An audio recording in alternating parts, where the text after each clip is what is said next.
Olá, meus irmãos e irmãs de Ideal Espírita, vocês amigos e amigas que nos acompanham aqui na página Estação da Luz Espírita, muitíssimo obrigado mesmo pela sua companhia. A nossa página Estação da Luz Espírita não tem fins lucrativos, o objetivo é a divulgação da doutrina espírita. E é por isso que nós reunimos aqui esta sede de matérias espíritas para que possa atender às suas necessidades, estudo, lazer, pesquisa. Você encontra aqui na nossa página Estação da Luz Espírita os livros da codificação, obras suplementares, entrevistas, palestras e os programas da Web Rádio Estação da Luz de Natal e Web Rádio Cristo Consolador de São Paulo. Ou seja, um acervo que atenda às suas necessidades, sem fins lucrativos. O objetivo é a divulgação da doutrina espírita.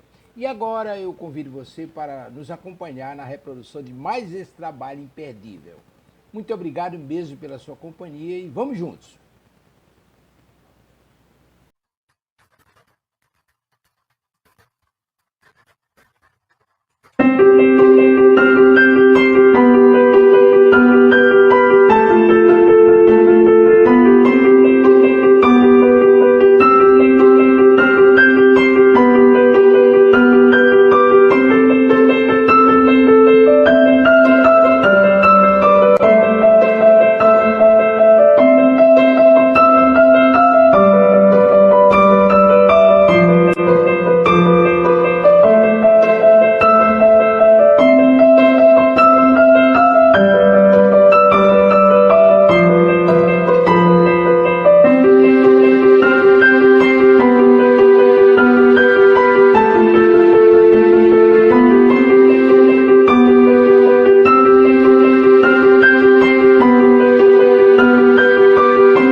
Olá, pessoal, boa tarde. Vamos começar agora o nosso estudo das obras de André Luiz, livro Sexo e Destino, né? Livro Sexo e Destino. Mas, como nós sempre fazemos, né? Vamos preparar o nosso ambiente com a leitura do livro Pai, Perdoa-lhes, do Espírito Irmão José, na psicografia do Carlos Bacelli. Esse livrinho aqui bem lindinho. Vamos, então, pegar um texto para a nossa ambientação.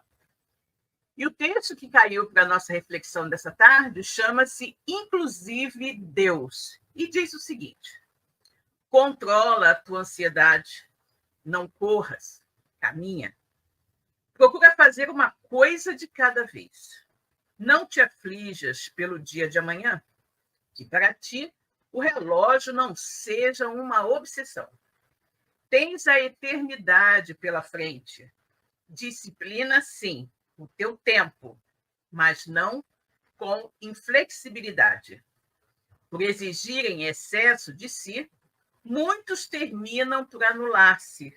Se fizeres com calma o que podes e sabes, o teu rendimento te surpreenderá. Com perseverança, do pouco aprenderás a fazer muito. Por mais pretendas inverter a ordem natural, o fruto não vem antes da flor. No universo, tudo espera, inclusive Deus. Graças a Deus, né? Muito boa essa reflexão, né? Vamos então agora elevar o nosso pensamento a Deus e todos aqueles que estão nos acompanhando agora aqui ao vivo e aqueles que nos acompanharão mais tarde através do vídeo que deixaremos gravado em nosso canal no YouTube, convidamos a todos para que elevem seu pensamento a Deus e, junto conosco, acompanhem esta pequenina prece de abertura. Ok? Então vamos orar. Deus, Pai de infinita bondade, misericórdia e justiça, Jesus, nosso querido amigo, nosso mestre, guia e modelo de toda a humanidade. Queridos amigos espirituais que estão aqui conosco nesta noite, melhor, nesta tarde, mais uma vez para nos orientar, nos intuir, nos auxiliar na realização deste estudo. Muito obrigada pela presença amiga. Obrigada, sobretudo, pela luz da doutrina espírita que ilumina as nossas vidas. Obrigada também pela bênção desta encarnação. Esta oportunidade bendita que o Pai nos ofereceu para que pudéssemos corrigir os nossos erros do passado, nos reconciliar com os inimigos do passado e do presente também, se os tivermos, buscar identificar as nossas más tendências, os nossos vícios, tudo aquilo que fazemos ainda de errado, que por isso mesmo nos mantém na retaguarda da evolução. E uma vez identificados, que nós busquemos verdadeiramente eliminá-los de nossas vidas, para que assim possamos nos tornar pessoas melhores. E assim, em teu nome, Pai, em nome de Jesus, em nome de toda essa espiritualidade amiga que coordena os nossos estudos, começamos agora mais um estudo das obras de André Luiz, livro Sexo e Destino. Muito bem, vamos agora pegar nosso evangelho e ler um trechinho, né? Sempre nós lemos um trechinho do evangelho. E o capítulo que caiu para a nossa meditação desta tarde é o capítulo 7. Bem-aventurados os pobres de espírito. Vamos ler aqui o item 2. O que se deve entender por pobres de espírito? A incredulidade zombou desta máxima. Bem-aventurados os pobres de espírito. Como tem zombado de muitas outras coisas que não compreende. Por pobres de espírito, Jesus não entende os baldos de inteligência, mas os humildes. Tanto que diz ser para estes o reino dos céus e não para os orgulhosos. Graças a Deus, né? Muito bem, pessoal. Nós hoje vamos iniciar um novo capítulo, né? Vamos iniciar um novo capítulo no nosso livro. Estamos bem no início ainda, né? Hoje nós vamos iniciar o capítulo 5, né? O capítulo 5 do livro Sexo e Destino. Mas, como nós sempre fazemos, antes de dar início a um novo capítulo, nós fazemos uma retrospectiva, né, do que foi o capítulo anterior, para a gente meio que se situar na história, né? Então, vamos fazer aqui a leitura do resumo do capítulo anterior, que é o capítulo que foi o capítulo 4, né? Foi o capítulo 4. E vejamos, então, o que nós vimos nesse capítulo 4. Esse capítulo demonstra como o pensamento negativo do observador sobre o comportamento de alguém estimula nele o magnetismo animal. Pedro Neves não consegue se libertar da ilusão da posse sobre os ex-familiares e reprova a conduta do genro com relação à filha. No aposento em que conversam, entram Marina e Nemésio, que iniciam a trocar carícias, fazendo ele 1001 promessas de felicidade à jovem, como sua futura esposa, convencendo-a que Beatriz ainda necessita dele, que não quer fazê-la sofrer mais, que tenha paciência, pois ela morrerá logo, segundo o médico. André Luiz detecta na mente da enfermeira que ela tem o pensamento voltado para o outro namorado. Ouvindo as juras de amor de Nemésio, Marina chora e se culpa pela situação embaraçosa que alimenta com ambos os namorados. Lembra-se de que se aproximou do marido de Beatriz por reconhecimento e admiração, mas está arrependida das concessões íntimas que lhe faz, pois ama loucamente o outro. Por isso se debate numa guerra de emoção e sensação. Inventa situações domésticas para justificar seu choro e Nemésio, iludido, oferece-lhe dinheiro, buscando acalmá-lo. André analisa que a expectativa maliciosa dele e de Neves, ao observar os amantes, acompanhando-lhes os gestos e ouvindo-lhes as palavras, prejulgando-lhes os desígnios com base nas próprias experiências inferiores já superadas, gera correntes mentais que lhes estimulam o apetite sensual. Percebe a condição íntima de seu amigo Neves e o vê como um encarnado vulgar, em pleno desequilíbrio vibratório, assinalando que poderia entrar em crise de violência. Adentra o ambiente o irmão Félix, entidade radiosa, emanando amor, paz e segurança, deixando André Luiz extremamente emocionado, acreditando estar diante de alguém que ele conhecera e com quem ele tem profunda ligação.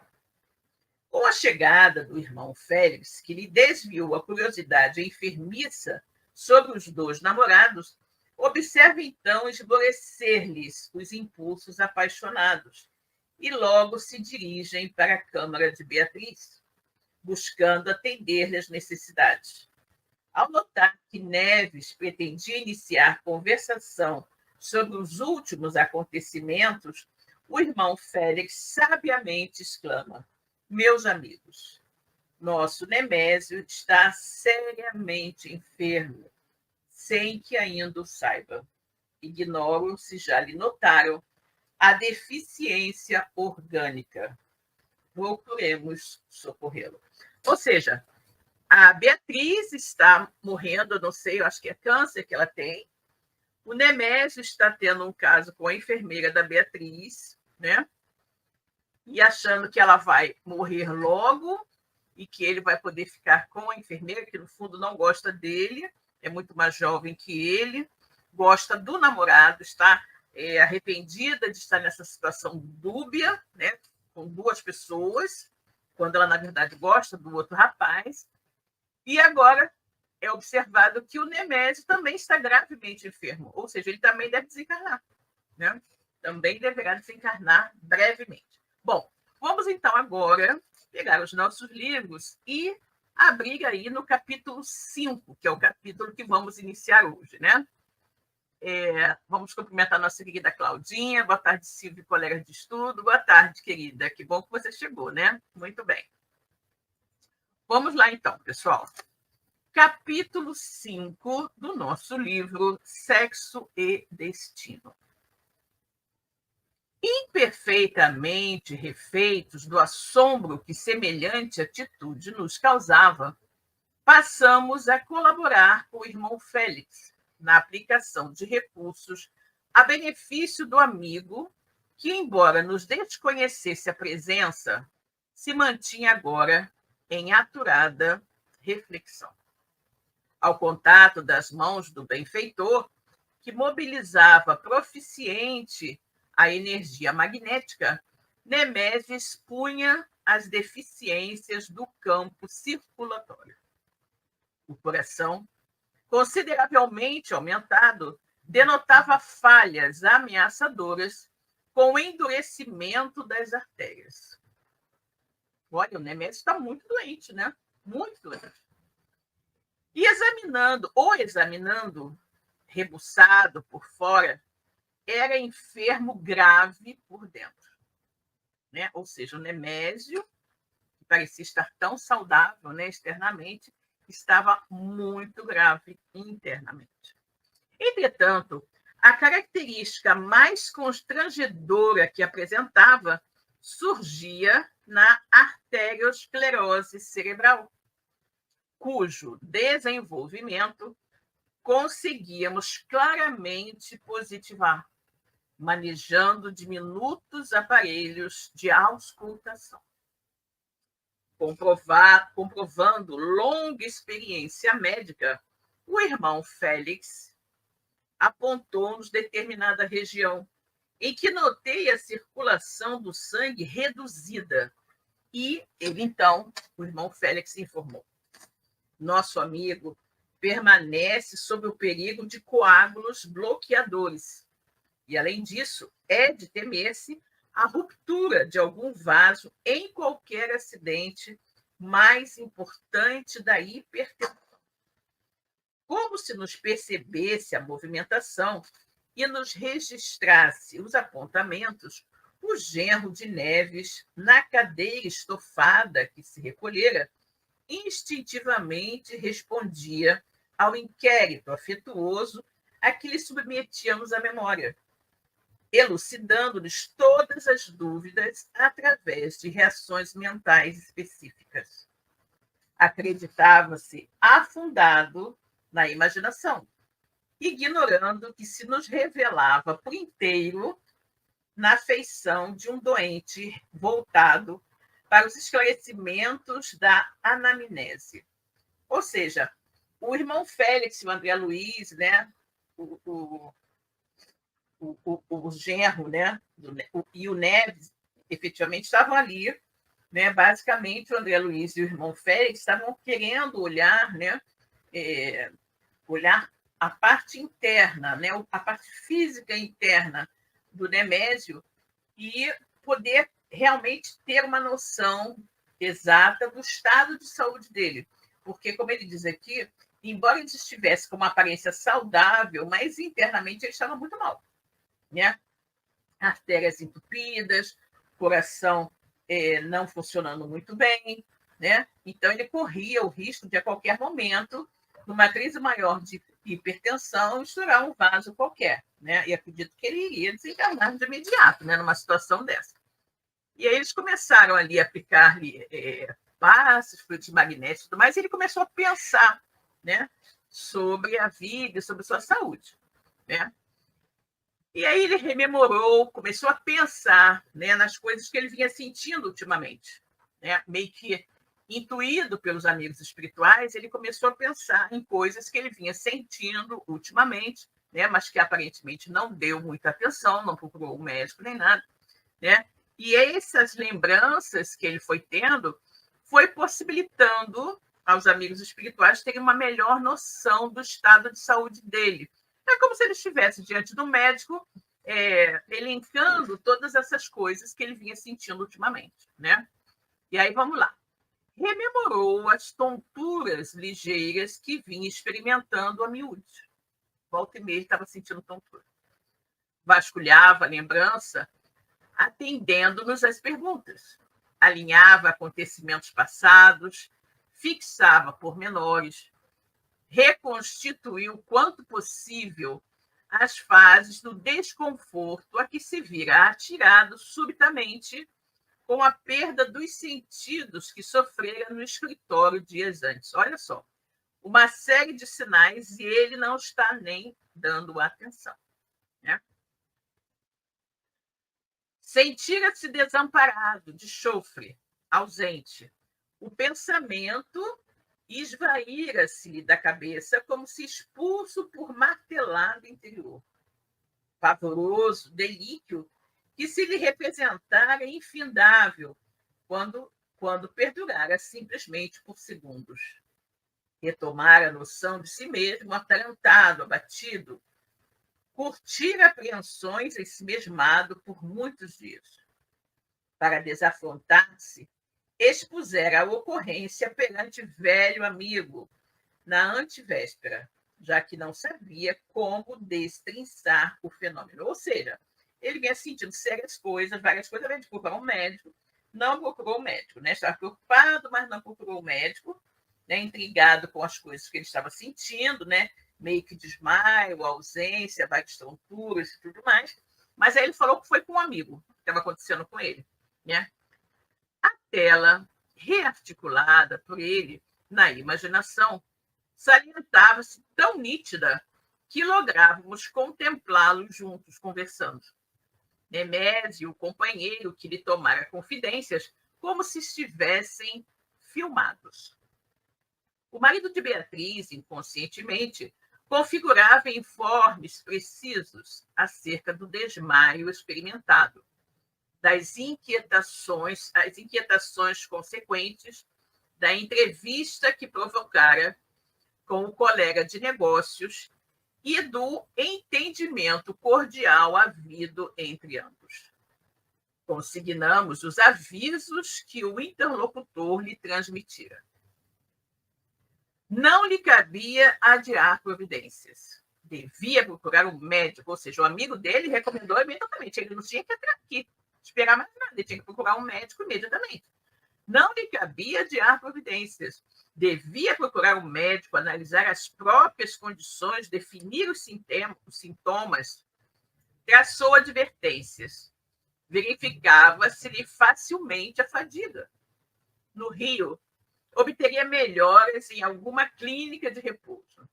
Umas férias não lhe fariam mal. Qualquer síncope, a seu ver, equivalia a puxão de campainha no apartamento da vida. Sério vaticínio, enfermidade à porta. Ou seja, o amigo com quem ele conversou, você tem que procurar um médico, né? É óbvio. Né? Tem que procurar um médico e ver o que está acontecendo. E o quanto antes. Né? O quanto antes. Nemésio, calado, sem perceber que se comunicava conosco, repetia espiritualmente as alegações que formulara, ou seja, as desculpas que ele dera naturalmente ao amigo, né, de não ter ainda procurado um médico. Difícil a consulta, responsabilidades em penca, o tempo escasso, acompanhava a esposa na travessia das horas derradeiras, em doloroso término de existência, e não encontrava meios de cuidar de si. Não discutia a oportunidade das admoestações, mas admitia-se obrigado a transferir o tratamento para quando pudesse. Ou seja, uma coisa, gente, é você não procurar um médico se está tudo bem. Né? Nós precisamos procurar um médico regularmente, porque precisamos tratar do veículo físico que Deus nos deu, né? Para que nós pudéssemos viver a existência, né? Temos que cuidar. Mas se você não está sentindo nada, você até pode adiar, né? Esses check-ups, essas coisas. Normalmente se faz um check-up de ano em ano, né? Exames e tudo mais. Mas se você está sentindo essas coisas tão estranhas, você vai esperar? Não, não pode, né? Nós temos que efetivamente procurar, né? Procurar um médico para saber por que estamos tendo essas coisas. E o Nemésio estava assim, adiando, né? Estava adiando essa providência, dizendo que não tinha tempo, né? No entanto, no âmago do pensamento, por noticiário vivo, secretamente arquivado no cofre da alma, desvelava para nós motivos outros que não tivera coragem de expender. Ou seja, ele ali pensando com ele mesmo, ele começou a pensar e revelar para os desencarnados os outros motivos importantes que ele não procurava o médico. Né? Enternecido ao toque de amor fraterno do benfeitor que o auscultava, liberou em silêncio as mais fundas preocupações. Semelhava-se a menino Peralta, quando espontâneo e obediente, no clima dos pais. Aclarou positivo a razão da fuga a qualquer assunto relacionado com a provável submissão a preceitos médicos. Receava conhecer o próprio estado orgânico. Tinha medo do que ia ouvir do médico, né? Amava novamente, crendo-se de regresso às primaveras do corpo físico. Identificava-se espiritualmente jovem, feliz. Qualificava a afeição de Marina como sendo o reencontro da mocidade que ficara para trás. Ou seja, ele estava apaixonado pela jovem, né? E acreditava também que ela estava apaixonada por ele, né? O que a gente sabe que não é verdade, né? E aí ele queria o quê? Ele estava se sentindo um garotão outra vez, né? E não queria passar para o médico, para que o médico dissesse que ele estava com doenças naturais de um homem mais idoso, né? Alinhavando recordações e meditações, exibia diante de nós a trama dos acontecimentos, que sedimentavam as noções precárias da vida, possibilitando-nos retratar-lhe a realidade psicológica. Beatriz, a companheira em vésperas de desencarnação, erigia-se-lhe agora no ânimo em forma de relíquia, que situaria reverentemente em breve no Museu das Lembranças mais caras. Imperturbavelmente correta e simples, transformara-lhe a volúpia em admiração e a chama juvenil em calor de amizade serena. Estranho, ao benefício da rotina construtiva, colocava a esposa no lugar da genitora que a morte levará. Ou seja, ele passou a ver a esposa como mãe, né? Não como esposa. Né? Disputava-lhe por instinto o sorriso benevolente e a bênção da aprovação. Queria-lhe a presença como quem se acostuma ao serviço de um traste precioso. Harmonizava-se consigo próprio ao chegar suarento em casa, descansando a cabeça fatigada em seu colo, em seu olhar. Entretanto, Nemésio, de formação materialista e de índole utilitária, conquanto generoso, desconhecia que as almas nobres colhem no amor espontâneo, esponsalício da terra, o fruto da alegria sublime, cuja polpa o tempo sazona e torna mais doce, eliminando os caprichos transitoriamente necessários da casca. Ou seja, como o espírito mais elevado, os sentimentos dela também eram mais elevados, né?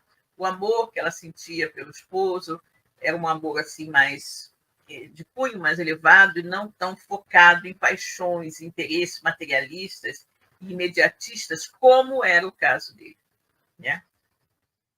Insistia na conservação de todos os impulsos emotivos da juventude corpórea. Andava em dia com todas as teorias da libido, ou seja, embora fosse um homem mais velho que vivesse um casamento tranquilo, né? Ele queria reviver as emoções da juventude. Ele queria estar sempre em dia, né? Com todas as emoções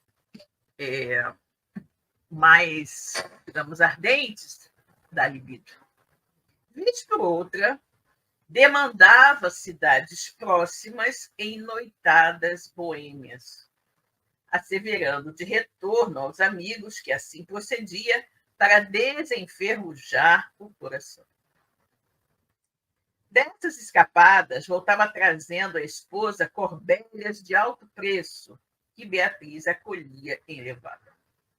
No decurso de algumas semanas, mostrava-se para ela mais compreensivo e mais terno.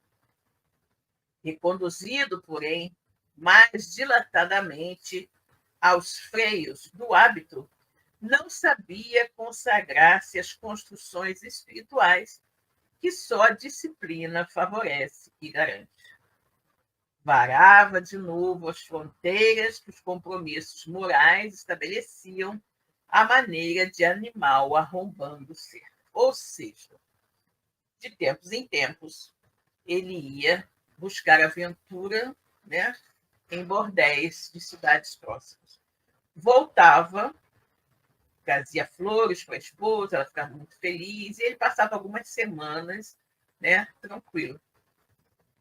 Depois ele voltava a ter aqueles ímpetos todos, né, aquele desejo sexual que vinha nele, e ele se comportava, como diz assim, como um animal que arrebentou a cerca, né? Ele queria realmente usufruir daquelas sensações mais assim intensas que ele não tinha em casa, né? Mas que ele sentia muita falta. Em determinadas ocasiões, acontecia fixar a esposa, invariavelmente abnegada e fiel, perguntando à própria alma o que sucederia se ela adotasse conduta igual a dele, e aterrava-se. Ou seja, a esposa era tranquila, era serena, era fiel, e vez por outra ele pensava, e se ela fizesse o que eu faço? Aí ele ficava apavorado com a possibilidade dela ser infiel a ele como ele era infiel a ela, né? Isso nunca pensava. Se Beatriz pudesse pusesse, ainda que de leve, o voto feminino em outro homem, era capaz de matá-lo. Não hesitaria. Olha como é a coisa, né? Ele se acha perfeitamente no direito de ter aventuras extraconjugais. Mas a esposa, ele não admite de jeito nenhum que ela, nem de leve, admirasse outro homem. Ele diz que seria capaz de matá-la, né? Que não hesitaria em matá-la se ele descobrisse algum tipo de comportamento dela infiel. Nesses momentos, impressões contraditórias agitavam-lhe o espírito limitado. Não se interessava absolutamente pela mulher, mas não toleraria concorrência à posse daquela a quem confiara o seu nome. Ou seja, ele não gostava da esposa, não tinha nenhum interesse por ela, mas não toleraria que alguém viesse tirar dele a posse que ele acreditava ter sobre ela. Ela era a esposa dele, a mulher dele, aquela a quem ele havia dado nome. Então, de forma nenhuma ele admitia, olha só, gente, olha o machismo, né? De forma nenhuma ele admitia que ela pudesse viesse a ter algum tipo de relação extraconjugal. Agora, ele podia ter várias. Inclusive, a própria enfermeira que cuidava da esposa doente, acamada, ele tinha um caso com a enfermeira, com que ele ficava se relacionando dentro da própria casa, mas a esposa ele nem admitia pensar que ela pudesse olhar para outro homem. Né? Ele dizia que se ele percebesse, senão ela ia matar ele. Inquietava-se, imaginava coisas, mas recompunha-se tranquilo, recordando a esquisita conceituação de velho amigo que consumira a existência alcoolizado entre os despojos endinheirados de parentes ricos e que lhe tisnara os sonhos do lar quando menino, a repetir-lhe frequentemente: Nemésio, mulher é chinela no pé do homem. Quando não presta mais, é preciso arranjar outro. Olha que horror.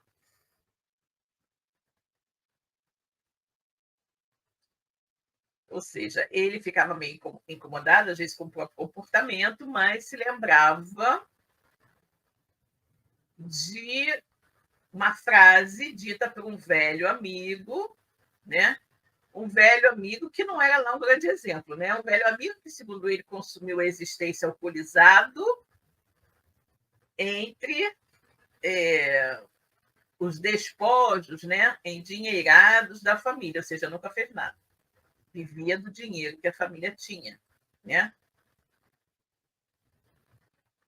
E alguém que tirou da cabeça dele toda a conceituação de um casamento duradouro, de um casamento fiel, de um casamento em que vivesse um com o outro, dedicado um ao outro, né? Dizendo para ele que mulher era como um chinelo no pé do homem, quando ficava velho, tinha que arrumar outro. Olha que coisa horrível. Compreensível que, regando a raiz do caráter com as águas turvas de semelhante filosofia, atingisse o genro de Neves o marco dos 60 anos com os sentimentos deteriorados no tocante ao respeito que um homem deve a si mesmo e, obviamente, à esposa, né? E à família. Então, observa, ele cresceu com esse tipo de exemplo, né? Que, na verdade, não era nenhum exemplo de moral. Muito pelo contrário. Então, ele chegou aos 60 anos com essa filosofia, né? Com essa filosofia. E ele, obviamente, em virtude disso, né, dessa filosofia que ele ouviu a vida inteira, ele não se respeitava nem como homem, né? Não se dava ao respeito como homem casado, chefe de família, e naturalmente não respeitava a instituição familiar, né? Por todos esses motivos, na quadra difícil e obscura que atravessava, reaprendera os cuidados da preservação individual. Readquiriu o gosto de vestir-se com distinção, selecionando figurinos e alfaiates. Refinara a sensibilidade masculina, afeiçoara-se aos programas radiofônicos de ginástica, no que, aliás, lograra despojar-se da adiposidade oscilante, ou seja, da gordura que balançava dele, né? Disputava o ingresso em agremiações festivas para atualizar a linguagem e requintar o porte. Olha só, ele começou a querer voltar a ser jovem, né? A ser garotão, programas de ginástica no rádio, né? Isso aqui, imagino, seja anos 40, anos 40, anos 50, né? Vejamos se eu consigo observar aqui quando foi que esse livro foi ditado ao Chico Xavier e ao Valdo, né? Anos 60, aqui está. Anos 60. Pensei que fosse mais antigo, né? Então, o que ele diz, né?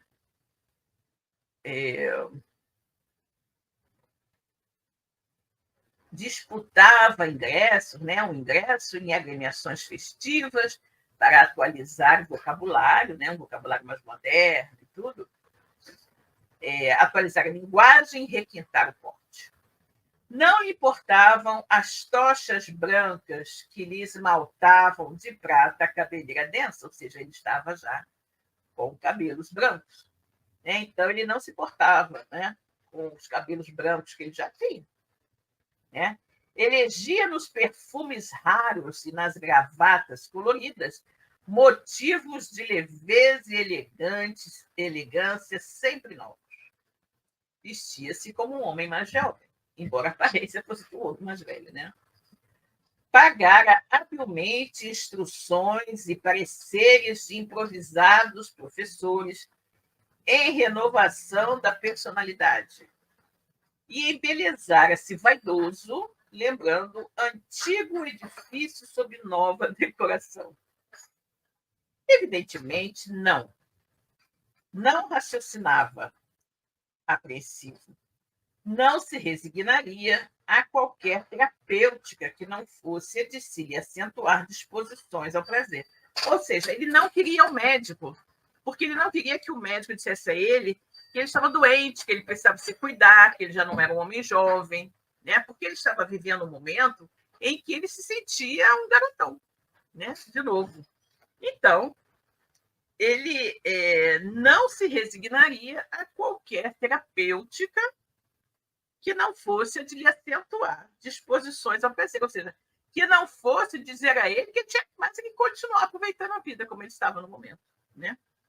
Recusaria peremptório toda medida endereçada a suposto reajustamento orgânico, já que se supunha perfeitamente idôneo para comandar as próprias sensações. Euforia, o problema. Providência medicamentosa apenas a que lhe arejasse o espírito, rejuvenescendo-lhe as forças, ou seja, só aceitaria algum tipo de medicação que colocasse ele melhor do que ele queria estar, né? Que o fizesse sentir mais rejuvenescido e vigoroso. O irmão Félix voltou a dizer-nos: Nemésio demonstra enorme esgotamento, né? Ele está muito esgotado, né? Nemésio demonstra enorme esgotamento à vista dos hábitos demolidores a que se rendeu. Ou seja, ele já não era jovem, né? Já não era jovem. Não estava bem de saúde. Coração fraco, né? Artérias entupidas. Mas arrumou uma namorada mais jovem e queria naturalmente demonstrar para ela um vigor que ele não tinha mais, né? E, obviamente, que esses excessos aos quais ele havia se entregado ultimamente haviam tornado ele ainda mais debilitado fisicamente, né? Então, observa. Nemésio demonstra enorme esgotamento à vista dos hábitos demolidores a que se rendeu. Né? A inquietação emotiva descontrola-lhe os nervos e os falsos afrodisíacos usados solapam-lhe as energias sem que ele mesmo perceba. Ou seja, como ele estava se relacionando com uma mulher mais jovem e já não se sentia tão vigoroso como antes, começou a tomar remédios que lhe estimulassem a libido, ou seja, começou a usar alguns afrodisíacos, né? E, obviamente, que esses remédios, né, faziam com que ele ficasse momentaneamente com uma energia que, na verdade, ele não tinha mais. Então, é óbvio que ele estava, na verdade, gastando o recurso, o finalzinho, os resquícios de energia que ainda lhe restavam no corpo. Diante da afirmativa, o esposo de Beatriz fixou agoniado o vinco mental, entremostrando haver assimilado mecanicamente o impacto do grave anunciado. E se piorasse? Considerou de si para si. A figura de Marina repontou-lhe na alma. Nemésio divagou cismarento. Concordaria, sim, em recuperar a saúde, mas somente depois. Gente, depois pode ser tarde demais, né? Depois pode ser tarde demais. Depois que retivesse a jovem no lar, entregue a ele, em definitivo, pelos laços do matrimônio. Enquanto não a recolhesse nos braços, sob regime de compromisso legal, não aceitaria proteção médica. Cabia-lhe sustentar-se capaz e moço aos olhos dela. Ou seja, ele não queria ir ao médico para que o médico não dissesse dos seus problemas e ela desistisse de casar com ele. Né? Se é que ela queria casar. Mas ele queria casar com ela. Ele queria prendê-la, né, num casamento. Talvez nessa época ainda fosse possível isso, né? E só depois que ela já estivesse casada com ele, que ele já tivesse tomado posse dela, como ele coloca aqui, né? Ele então ia procurar um médico. Mas antes não.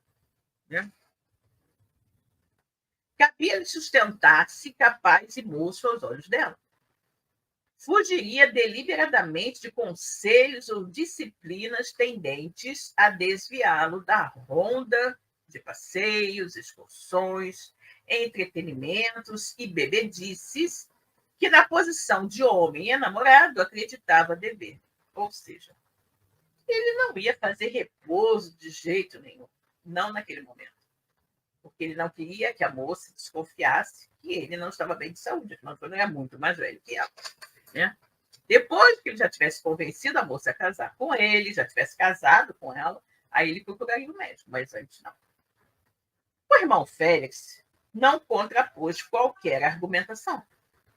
Ao revés, administrou-lhe recursos magnéticos em toda a província cerebral, dispensando-lhe assistência. Né? Ou seja, os amigos espirituais não fizeram nada para demovê-lo dessa ideia.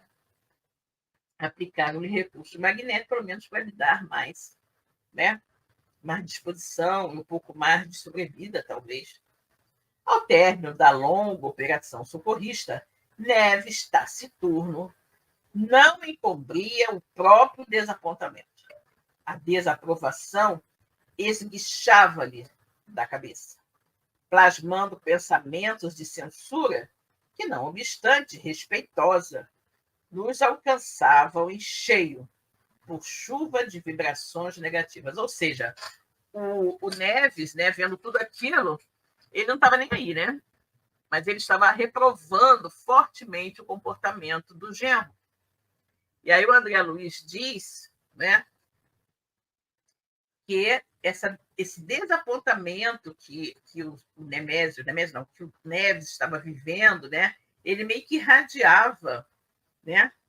e alcançava os desencarnados ali que estavam ali, cheio como se fosse uma nuvem de vibração negativa. Olha que situação. São os pensamentos, né, gente? Talvez por isso, o benfeitor sugeriu ao dono da casa abandonar o recinto. Solicitação muda que Nemésio atendeu de pronto, já que se munira das escoras que o amigo espiritual espontaneamente lhe oferecia, né? Ou seja, o amigo espiritual ficou ali, né, orientando, falando uma coisa e outra, e ele ficou, né, ouviu um pouquinho, mas não foi suficiente para fazer com que ele pensasse em buscar um médico, né? Não agora. Mas o Nemésio deu a ele intuição para ele sair dali, porque estava ali o Neves, né? Estava emitindo para ele pensamentos muito ruins. Os três, a sós, tornamos a conversação. Félix, sorrindo, afagou de leve os ombros do meu companheiro e ponderou. Entendo, Neves, entendo você. Encorajado pela inflexão de carinho com que semelhantes palavras eram ditas, o sogro de Nemésio desafogou-se. Quem entende menos sou eu. Não admito tanto resguardo para um cachorro de má qualidade. Um homem igual a este que me desrespeita a confiança paterna. Quem não lhe vê no espírito a poligamia declarada? Um sessentão desavergonhado que enxovalha a presença da esposa agonizante. Ah, Beatriz, minha pobre Beatriz, por que te uniste a um cavalo? Dementara-se totalmente o Neves diante de nós. Retrocedera mentalmente ao círculo acanhado da família humana e chorava, transtornado, sem que lhe pudéssemos cercear a emoção. Faça algo, gemia acabrunhado, mas não aguento. Faço força, aliás. Faço força, ele dizia, né? O Neves dizia, faço força, mas não aguento. De que me vale trabalhar odiando? Nemésio é um mascarado. Tenho estudado a ciência de perdoar e servir. Tenho aconselhado serviço e perdão aos outros, mas agora ele está precisando disso, né? Ele diz que aconselhava as outras pessoas, mas agora ele está vivendo uma situação em que ele precisava realmente, né, servir e perdoar, mas ele não estava conseguindo. Divididos por simples parede, vejo o sofrimento e o vício debaixo do mesmo teto. De um lado, minha filha conformada, aguardando a morte. De outro, meu genro e essa mulher, que me insulta a família. Deus do céu, que me foi reservado? Andarei auxiliando uma filha doente ou sendo chamado à tolerância? Mas como suportar um homem desses? Não adiantou um acesso à prudência na pausa curta. Antigamente, tartamudeou ele, desesperado. Acreditava que o inferno, depois da morte, fosse pular em vão num cárcere de fogo. Hoje, aprendo que o infarto é voltar à terra e estar com os parentes que já deixamos. Né? Aliás, desculpe, ele diz, hoje, antigamente, né, ele acreditava que o inferno, depois da morte, fosse pular num cárcere de fogo. Mas agora ele via, né, que o inferno era voltar à terra e estar com os parentes que ele já havia deixado. Isso é a purgação de nossos pecados, ou seja, ver, né, depois de desencarnado, retornar à terra e se encontrar com os parentes e ver o que eles estão fazendo, muitas vezes coisas erradas, ele diz que esse é o verdadeiro inferno. Félix se aproximou-se e ponderou, segurando-lhe afetuosamente as mãos. Calma, Neves. Sempre surge para todos nós o dia de provar aquilo que somos naquilo que ensinamos. Além disso, Nemésio deve ser entendido Taramelou-se o interlocutor. Não chegará a ter visto? E acrescentou, quase irônico: sabe o senhor qual é o rapaz que veio ocupando o pensamento dessa moça? Sei, mas deixa-me explicar, clareou Félix com brandura. Principiemos por aceitar Nemésio na posição em que se encontra. Como exigir da criança experiência da madureza, ou pedir raciocínio certo ao alienado mental? Né? O Nemésio não tem condições de ter um raciocínio lógico nesse momento. Né? Sabemos que crescimento do corpo não expressa a altura do espírito. Nemésio é aluno da vida, qual nós mesmos, sem, no entanto, o benefício da lição em que estamos sendo instruídos. O que seria de nós na situação dele, sem a visão que atualmente nos favorece? Ou seja, como nós estaríamos no lugar do Nemésio sem aquela visão, né, da vida pretérita e dos compromissos assumidos por ele no passado, né?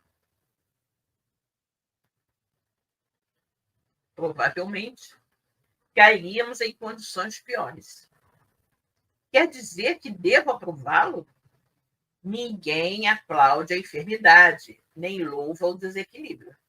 No entanto, seria crueldade recusar simpatia e medicação ao doente. Consideremos que Nemésio não é um companheiro desprezível. Emaranhou-se em sugestões perigosas, mas não fugiu da esposa, a quem presta assistência. Mostra-se engodado por extravagâncias emotivas de caráter deprimente, que lhe dilapidam as forças. Contudo, não esqueceu a solidariedade, resolvendo oferecer casa própria e gratuita à senhora que lhe presta serviços remunerados, ou seja, a empregada, né, a esposa dele, vai desencarnar e ele vai oferecer a casa própria para essa senhora. Né? Acredita-se dono de juvenilidade física absolutamente irrisória, quando na realidade carrega um corpo em prematuro desgaste. Dedica-se apaixonadamente a uma jovem que o menoscaba, conquanto lhe consagre preço respeitoso. Não bastariam estas razões para merecer benevolência e carinho? Não bastaria isso para que ele recebesse um pouquinho de benevolência e carinho? Quem de nós com a possibilidade de auxiliar? Ele que anda cego ou nós que discernimos? Não posso enaltecer-lhe as manobras lamentáveis na esfera do sentimento. Entretanto, sou obrigada a confessar que ele, na ficha de analfabeto das verdades da alma, ainda não tombou de todo. Olha isso. Ele aqui chama atenção para as coisas boas que o Nemésio já fez, né? E também para o modo, né, de ser das coisas, o interesse que, eventualmente, possamos ter, né, com relação a elas. Com significativo tom de voz, o instrutor acentuou: Neves, a sublimação progressiva do sexo em cada um de nós é fornalha candente de sacrifícios continuados. Não nos cabe condenar alguém por faltas em que talvez possamos incidir, ou nas quais tenhamos sido passíveis de culpa em outras ocasiões. Compreendamos para que sejamos compreendidos. Neves silenciou. De certo, controlado pela influência do amigo venerável, né? Talvez ele silenciou, porque ficou meio sem graça, ou ele silenciou porque ele estava ali controlado pela influência de um amigo invisível. E quando consegui fitá-lo, depois de alguns momentos de expectativa, percebi que se pusera humildemente em oração. Né? Então, vamos observar aqui o que acontece. Né? O Nemésio, ele estava ali buscando, né, continuar aquela vida, né, aquela vida que ele estava vivenciando agora, uma vida em que ele estava se sentindo mais jovem, remoçado, tudo isso, né? Mas obviamente que ele não pode continuar assim. Ele precisa procurar um médico, ele precisa fazer repouso, mas ele não quer, né?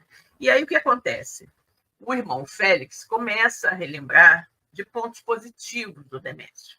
Ele deu a casa lá para serviçal e outras coisas que ele fez. Não deixa de dar, de uma certa forma, atenção à esposa, aquela coisa toda. Ou seja, aquilo que nós sempre falamos, né? Assim como toda má ação tem como consequência, né, coisas mais, uma boa ação tem como consequência sempre ser recompensada por Deus. Então, esses amigos espirituais, acho que é Alexandre, esqueci o nome aqui, do mentor, né? Não, Félix. O Félix, né, que é o mentor que está lhe orientando, ele diz que eles precisam ter mais compreensão para com o Nemésio. Mais compreensão, mais indulgência, né, para com ele. Então, é muito, muito, muito interessante essa colocação, porque nós normalmente somos muito rigorosos, né, no julgamento das atitudes alheias, mas queremos, né, ter uma, como se diz, uma compreensão maior dos outros para com as nossas falhas. Nós, efetivamente, né, precisamos não julgar com 2 pesos e 2 medidas, né, não olhar o mundo com 2 pesos e 2 medidas. Né? Devemos oferecer ao outro aquilo que nós gostaríamos que nos oferecessem também. Né? Então, efetivamente, né, é um alerta, né, que estamos recebendo aqui nesse livro do André Luiz. Mais um, né, dos muitos. Né? Sejamos mais compreensivos e indulgentes, busquemos descobrir o lado bom de todos, né? Não apenas o lado ruim. Vamos ver o que a Claudinha está dizendo aqui, vejamos.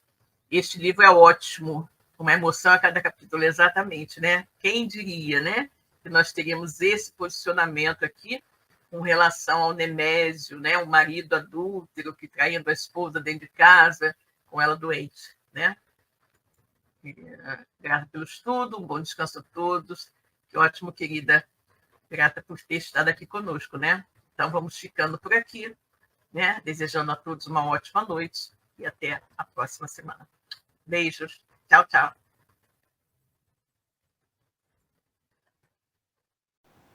Chegamos ao final da nossa atividade. Muitíssimo obrigado mesmo pela sua companhia e espero você no próximo evento.